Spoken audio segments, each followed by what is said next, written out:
The Honourable Kieran McAnulty. Thank you very much, Mr. Speaker. If someone has to lie to make their point, do they really have a point? That is a question that many New Zealanders have been reflecting on as they see the desperation seep from the National Party over the last 2 weeks. They are trying to tell New Zealanders that 3 free GP visits is a bad idea. And they're trying to tell New Zealanders that free cervical screening is a bad idea. And how are they going about it? Because they know New Zealanders want free access to their GPs. They know New Zealanders need it desperately. And they also know that New Zealanders need free access to cervical screening. So what do? They scaremonger and they make things up. And we've seen it all over the show. They have been telling people that a capital gains tax as proposed by the Labor Party is a tax on business. Is it? No. They've been telling people that it is a tax on KiwiSaver. Is it? No. Why do they have to make things up to make their point? Why can't they just put forward their arguments and let it sit on their merits? Because they have no argument and it has no merits. If they come out to Kiwis and look them in the eye and say that they don't think Kiwis should get access to primary health care, they know they're going to lose the argument.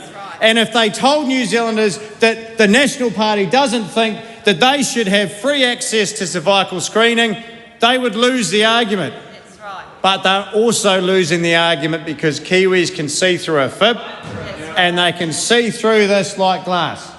And the National Party have no leg to stand on. If you've got the Finance Minister feeling the need to comment on Labor Party and Labor Party MPs' Facebook pages, things must be bad. You're the finance spokesperson. You've made a mess of the economy. You're promising New Zealanders that you will create jobs and that she will fix the cost of living, but she's got time to go onto Facebook and try and argue with some commenters. Things are not well over there. That is a sign of desperation, and it is a sign that they know things are not going well. So let's clear this up. Let's cut straight through the chase. The family home is exempt under the capital gains tax that we've proposed. KiwiSavers, farms, shares, businesses, they are also exempt. Nothing applies until after the 1st of July 2027. So all the things that people have been saying, that people's investment for their retirement is going to be taxed, it is not true. They know it's not true, and they're only doing it because they know that their back's against the wall and they can see that their polling is dropping through the floor. See this? This is a promise to New Zealanders that when Labor get into government next year, they will get 3 free GP visits and free cervical screening. So the Labor Party's promise to New Zealand is this. The National Party's promise to New Zealand is this. A finger.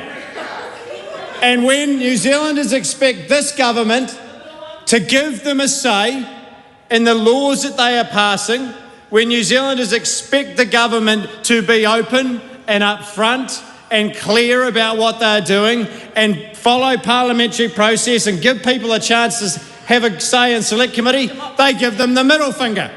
And when New Zealanders expect the government to provide an answer on why unemployment's gone up and why costs have gone up and why businesses are failing and why record numbers of people are leaving the country, they get a finger pointed at every single direction except towards themselves. All they have is blame, all they have is excuses, and if they really want to point a finger, go and stand in front of a mirror, because that is the only direction that their finger should be pointing. They made promises that they have not kept. They have made it harder for New Zealanders, and here's the thing, New Zealanders know it. Why else would they be polling considerably lower than what they were on election night?